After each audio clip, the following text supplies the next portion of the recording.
불꾸러기 여러분 안녕하십니까. 신박사TV 신박사입니다. 이렇게 오늘 썸네일에 나온 이렇게 약 봉지 이렇게 사진 있잖아요. 그거는 실제로 제가 먹고 있는 이제 정신과에서 처방받은 약입니다. 하나는 이제 제가 알기로는 항우울제고 하나는 이제 신경안정제인데, 여러분 제가 누누이 말씀드려야지만 저는 우울하지는 않아요.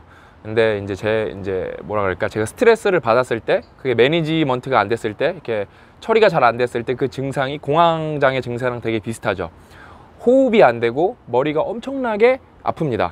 근데 제가 또 대학원 때 두통을 달고 살아갖고 진짜 두통 전문가인데, 이 공황장애처럼 오는 두통은 조금 달라요. 제가 겪은 두통은 어떠냐면은, 진짜 설명을 드리면은 이렇게 머리가 지끈지끈거리는 게 아니라 제 머리가 어디 이렇게 종 속에 들어가 있고, 이렇게 제 머리가 종 속에 들어가 있는 거예요.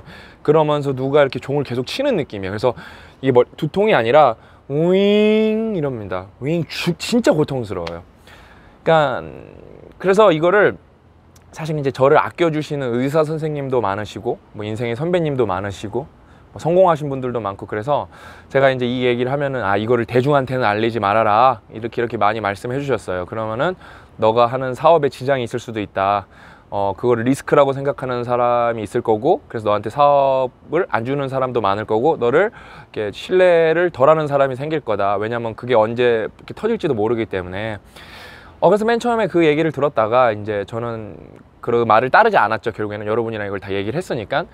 그 이유는 맞아요. 뭐 그거를 제가 이제 감추면은 뭐 어떻게 더 성공할 수도 있겠죠. 뭐 더 성공을 못 할 수도 있겠고.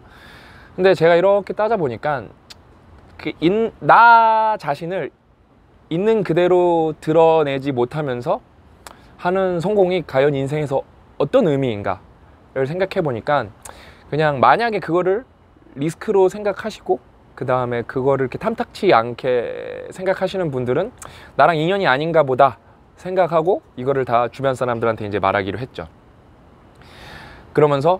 그러면서 만약에 내가 더 큰 성공을, 경제적으로 더 큰 성공을 얻을 수 있었지만 그거를 말함으로써 내가 더 큰 성공을 얻지 못했다고 하더라도, 저는 그거를 뭐랄까 실패라고 생각하지도 않고, 오히려 그거를 나 자신을 더 드러내면서 나를 더 좋아해주는 사람을 더 많이 만났기 때문에 저는 진짜 내면적으로는 그게 오히려 더 큰 성공이라고 결론을 내렸습니다.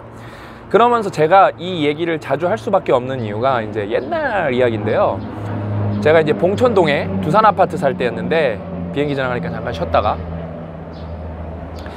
제가 12층 살았을 거예요. 1204호 살고, 이제 17층에 저희 어머니가 되게 성격이 좋으세요. 그래서 어느 아파트를 가셔도 항상 모든 아파트 주민들이랑 친하게 지내십니다. 그 아파트에 뭐 이렇게 자질구레한 일을 다 하세요. 통장도 많이 하시고. 그래서 어머니가 이렇게 되게, 제가 어머니 닮아서 오지랖이 좀 넓은 것 같은데, 어머니가 리더십이 되게 강하세요. 그래서 17층 아주머니랑 되게 친하게 지냈는데, 영준아 저 엄마랑 친하거든요. 아빠랑보다 엄마랑 더 친한데, 아빠보다 엄마랑 더 친한데, 그 17층에 애가 있는데 걔는 진짜 애가 괜찮다. 걔는 엄마가 이렇게 가면은 엄마한테 뭐라 그러는지 아냐?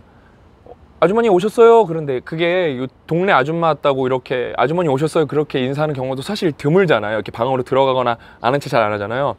아주머니 오셨어요, 제가 커피 한 잔 타드릴까요? 이렇게 말한다는 거예요. 그래서 제가 그래서 그 자식 되게 가정교육을 잘 받았네, 잘 컸네, 나도 그렇게 못하겠는데, 그러니까 그래 참 애가 잘 컸지. 그래서 제가 되게 뭐랄까 임프레시브 했어요. 되게 좋은 청년이다 그랬는데, 봉천역에서 이제 어떤 젊은 청년이 그 선로에 몸을 던져서 생명을, 이렇게 자기 인생을 마감하는 사건이 벌어집니다. 근데 그게 그 17층 그 친구예요. 그 우울증을 앓고 있었어요. 그 친구가. 너무 그게 안타까운 거예요. 그러니까 제가 이제 엄마도 저도 그 생각을 똑같이 했어요. 내가 그 친구를 한번 만나봤으면은 뭔가 그래도 조금 우리가 바꿀 수 있는 여지가 있지 않았을까. 엄마도 너무 그거 말하시면서 우시고, 저는 울진 않았지만 그 당시에 내가 한 번만 그 친구를 만나봤으면 뭔가 좀 바뀌지 않았을까? 그 생각이 들더라고요. 근데 이게 또 운명의 장난처럼 그 친구를 이제 제사를 저희 어머니가 봉사하는 절에서 지냈는데, 이제 49제 할 때 이렇게 영정사진을 뭐 이렇게 모셔놓는다 그랬나요? 근데 그 친구랑 비슷한 또래 친구의 영정사진이 하나가 이렇게 한 명이 이제 또 죽어갖고 온 거예요. 똑같이 자살로. 근데 이게 진짜 운명의 장난처럼 같은 학교, 서로 친구는 아니었고 같은 학교, 같은 고등학교를 다니던 동갑 친구였어요. 심지어 그 나중에 온 친구는 공부도 잘해서 제가 기억이 틀리지 않는다면 경희대 한의학과를 다니던 친구였는데 우울증으로 그 친구도 자살했다고 합니다. 그리고 저희 이모의 큰형도 우울증으로 목숨을 끊었고, 그다음에 제 친한 친구도 제가 교환학생으로 있을 때 저랑 축구를 가장 많이 하던 친구도 실연을 한 다음에 우울증으로 돼서 그걸로 목숨을 끊었습니다. 그다음에 저희 고모부도 우울증은 안 하셨지만, 목숨은 끊지 않으셨지만 다행히도 그래도 우울증을 앓으셔서 되게 고통스럽게 긴 시간을 가지셨고, 아무튼 생각보다 제 주변에 우울증을 앓고 계신 분이 많아갖고, 아, 이거는 내가 사람들이랑 나 아니면은 얘기할 사람이 많지 않을 것 같다 해서 더 이거를 사람들이랑 이야기를 많이 나눠야겠다고 생각을 해서, 주변 분들은 제 사업이 안 될지도 모른다고 말리셨지만 저는 앞으로도 계속 얘기를 할 겁니다. 왜냐면은 여러분, 그 우울증이라는 거는 뭐 되게 복합적으로 발생하는 거지만 여러분 머리에서 일어나는 생물학적, 화학적 작용입니다. 그래서 어떤 경우는 되게 빨리 나요, 약을 먹으면은. 저 같은 경우가 그랬어요. 제가 얼마나 억울했냐면은, 그 다음에 이제 제가 이제 제가 먹는 약, 이제 후회는 이제 이 사람들을 내가 도와주지 못했던 거에 대해서, 그 다음에 이제 반성이 뭐냐면은, 제가 얼마나 잘못 생각했었냐면은, 저는 우울증 앓는다는 얘기를 들으면은 그 사람들이 되게 나약하거나 되게 나태하거나 뭐랄까 뭔가 바쁜 일이 없구나 이렇게 착각을 했어요. 무지했죠. 근데 제가 우울증이랑 똑같은 증상을 겪게 된 거예요. 왜? 열심히 사니까.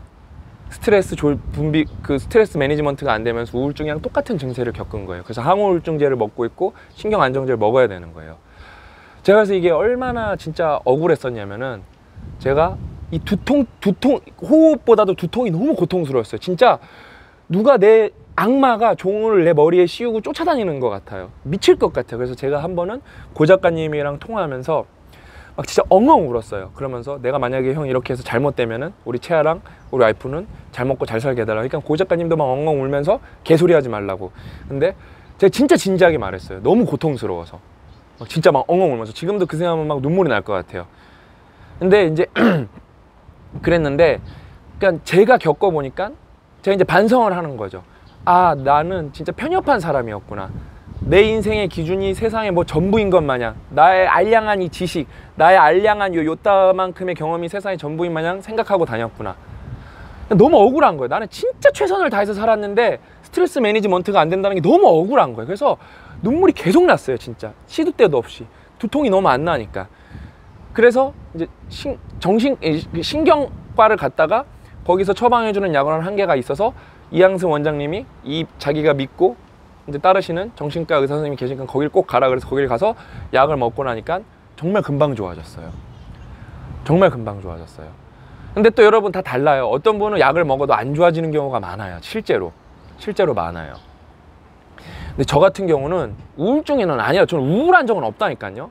항상 이렇게 하이 템퍼, 이게 너무 이렇게 붕붕 떠 있어서 제가 먹는 약이 아마 세로토닌 억제제일 거예요. 그래서 좀 이렇게 컴 다운 시키는 용의 약을 먹을 거예요, 저는요. 그래서 어떻죠? 저는 그거를 먹고 나자마자 호흡도 되게 좋아지고 두통은 싹 사라졌어요. 진짜로.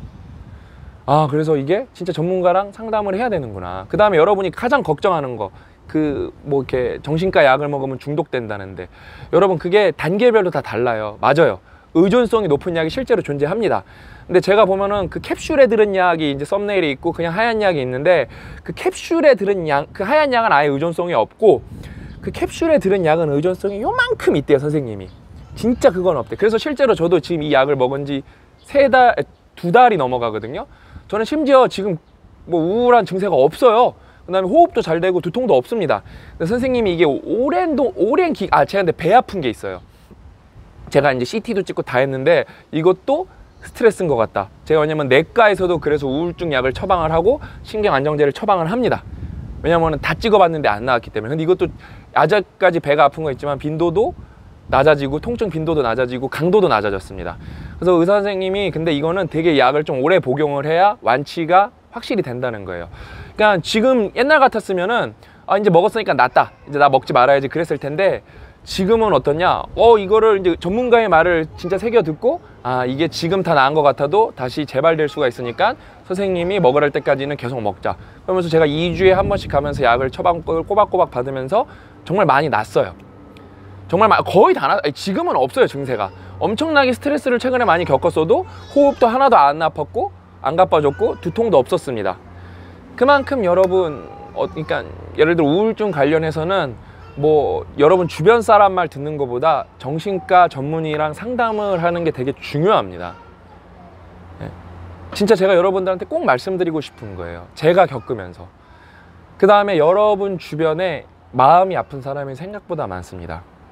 그래서 저는 이 방송을 보신 분들은, 그 다음에 이제 저처럼 잘못 생각하신 분들도 많아요. 아, 쟤는 왜 저런 거에 걸리지? 왜 이렇게 뭔가 널널한가? 그런 게 아니에요.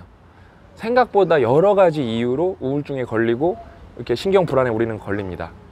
뭐 여러 가지 통계가 있지만 10명 중에 1명이라는 얘기도 있고 6명 중에 1명이라도 있고 정신질환을 앓고 있는 사람이 다양한 얘기가 있지만, 근데 진짜 저는 여러분 이렇게 뭔가 이렇게 마음이 아프거나 뭔가 이렇게 두통이 있거나 뭐 정서적으로 불안하신 분들은 저는 정신과 전문의분들이랑 꼭 상담을 받아보셨으면 좋겠어요. 진심으로. 그 다음에 정말 저는 옛날 일들을 생각을 하면서, 아, 내가 이 사람들을 도와주지 못했고 그때 내가 이런 거를 이렇게 송출할 수 없었음에 대한 이렇게 아쉬움, 후회가 있고요. 그 다음에 제가 옛날에 뭔가 이렇게 제 편협한 생각으로, 아, 저 사람들은 뭔가 나태한 거야, 뭔가 이렇게 한가한 거야, 안 바빠서 그런 거야 하는 그런 썩어 빠진 생각을 했다는 거를 저는 진심으로 반성합니다. 그래서 저는 이렇게 제가 상담 이렇게 질문 이렇게 강연 가서 이렇게 하면 저 이제 뭐 정신 이런 거 관련돼서 많이 물어보는데 저는 꼭 정신과에 가보라고 얘기해 주거든요. 그 다음에 이제 상담이 끝나면 그 친구한테 이제 죽공팔찌를 주거나 아니면 제가 꼭 안아주거나 이렇게 어떻게든 위로를 더 해주려고 노력을 합니다. 근데 진심으로 여러분 이 방송으로 여러분이나 혹은 여러분 주변에 이렇게 마음이 아픈 사람이 있으면은, 저 같은 경우는 진짜 빨리 낫거든요. 그 다음에 저는 이게 뭐 부끄러워할 일도 아니라고 생각해요. 이게 왜 도대체 부끄러운 건가요? 정신과에 가는 게 뭐 잘못된 건가요? 뭐 그럼 정형외과 가는 거는 괜찮고 정신과 가는 건 잘못된 건가요? 오히려 요즘 세상은 우리가 매트릭스에 갇혀 살기 때문에 신체적 활동은 거의 없고 정신적 활동만 하고 있지 않나요? 그러면 당연히 정신에 대한 뭔가 건강을 훨씬 더 잘 챙기고 정신에 대한 질환이 훨씬 많은 게 당연한 거 아닌가요? 전혀 부끄러워할 필요도 여러분 없으시고, 진짜 이 방송 보시고 뭔가 이렇게 마음이 아프거나 불편한 분 있으시면은 진짜 정신과 질환, 이렇게 정신과 이렇게 전문의들 분들을 찾아가셔서 상담을 받으시고, 필요하신 경우에는, 왜냐면은 제가 지난번에 ABM 강연에 갔을 때 한 친구는 정신과에 갔는데 처방은 필요 없는 정도다 라고 해서 처방을 안 받았어요. 실제로 그냥 그러니까 진짜 이렇게 전문가랑 얘기하면 여러분한테 어떤 조치를 해주면은 일단 마음이 편안해진다니까요, 생각보다. 그러니까 진짜 꼭 전문가랑 상담을 받으셨으면 좋겠습니다. 그리고 마음이 아픈 분들, 그 다음에 뭔가 힘든 분들은 제가 응원해 드릴 테니까, 진심으로 힘내라고 화이팅 해 드릴 테니까 뭐 이 방송 보시고 조금이라도 더 위로 받으시고 기운 차리셨으면 좋겠습니다. 저도 앞으로도 뭐 제가 뭐 나중에 뭐 비영리 캠페인을 하든 비영리 뭐 복지 사업을 하든, 특히 정신 관련해서는 제가 너무 고통을 겪어봐서 잘 알기 때문에 제가 더 많은 분들을 어떤 이렇게 뭐 지식적인 컨텐츠 측면이라든지 아니면 실제 무슨 어떤 프로그램을, 외국에서는 이 프로그램으로 이렇게 마음의 병 치료하는 경우도 많거든요. 이렇게 아니면 비영리로 만들다든지 해서 여러분을 제가 더 많이 도와드릴 수 있는 방향을 찾도록 하겠습니다. 우리 같이 힘내서 힘든 세상 열심히 즐겁게 재밌게 살아갔으면 좋겠습니다. 아셨죠? 오늘은 졸고보다는 이렇게 화이팅 하셨으면 좋겠습니다. 그 다음에 긍정적인 마음, 그 다음에 내가 이렇게 이겨낼 수 있다, 극복할 수 있다는 마음을 졸고하셨으면 좋겠습니다. 아셨죠? 오늘 방송은 여기서 마치도록 하겠습니다. 또 만나요.